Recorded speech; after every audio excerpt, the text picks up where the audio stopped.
Your Excellency, distinguished representatives from our partners, Mr. President of the French Debating Association, members of the teams, friends, ladies and gentlemen. If you ask me, normally I wouldn't choose to speak after the most charismatic man in the world and most powerful diplomat in Paris, but I will do my best to keep you interested.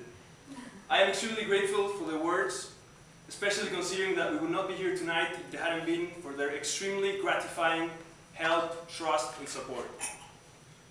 Thank you very much everyone for being here. I am extremely grateful to everyone. It is with profound honor and pleasure that I welcome you tonight to inaugurate the Transatlantic Debating Championship, its second edition. I would like to start by sharing with you a little anecdote related to Facebook chat. Facebook chat is how this whole project got started 3 years ago when we organized its first edition. I had this humble plan of bringing together the very best debating societies in the world, and as everyone, I had Richard Descoings, director of Sciences Po, on Facebook. Well, one day at 7 in the morning I saw him online, and I had the crazy idea of talking to him about it. For those of you who don't live in France, this is a man who had been nominated for Minister of Education a couple of months before. So it was really not like talking to your classmate or anything similar. I was almost sure he wouldn't reply, but not only he answered, he also thought it was a great idea and gave me his full support. And that's how we started organizing the first edition. Ladies and gentlemen, my point in this speech is that from Facebook to the magnificent Hotel de Beauharnais, there is a long path. It is a path that would have never been possible without the help and support of several remarkable people that deserve to be mentioned and recognized by all of us tonight.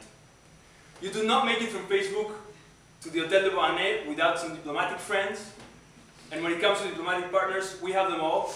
I would like to thank, first of all, Her Excellency, Madame Suzanne Wazenwaina, for her extremely and enormously flattering support and trust for opening the doors of her home to us. Extend this gratitude to everyone at the embassy who made this possible. It was very important for us to have a focus on German affairs this year because, as the ambassador said, it's the 50th anniversary of the Traité de l'Élysée, and we felt as young people we had a duty to honor such a special friendship. Even for those of us who are neither French nor German, because as you know, when France and Germany fight, unless you live in Antarctica, it will probably affect you. And you know it's cold in Antarctica. So. I would like to thank also the British Embassy, in particular Ambassador Sir Peter Ricketts for his kindness, the American Embassy, the law firm McDermott, Will & Emery, Monsieur Martinez, Madame Berthaud, Madame Barriado, for their strong commitment to the project and their understanding through rough times. It is also great news to have McDermott on board because it means our debaters can say extremely polemic things and no one will dare to sue us because we are backed by the top law firm in town.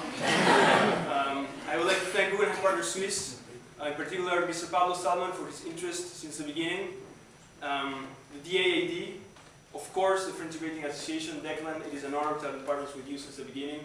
Also from the FDA, the juries of the semi-final debates, Virginie Dutoit, Alice Bernard, Robert Bradford, our chairman tomorrow. Then, for those of you who are not French, you may have heard that France is a land of bureaucracy. I confirm it's true. That's why we are so grateful and we have been so lucky to have help from some of Sciences Po's authorities to counter this. Monsieur Francis Verriot, Madame Massoni, Monsieur Palombo, Madame Botello, also Professor Salame for his involvement in the jury of the Grand Finale. Finally, you do not get a debating competition without the teams.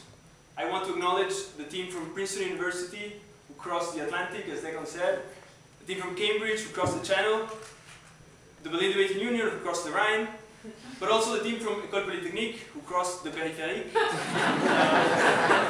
and also teams from Sciences Po and Assas who had a 6-minute walk to get here. We still appreciate it, guys. It's great to have you here.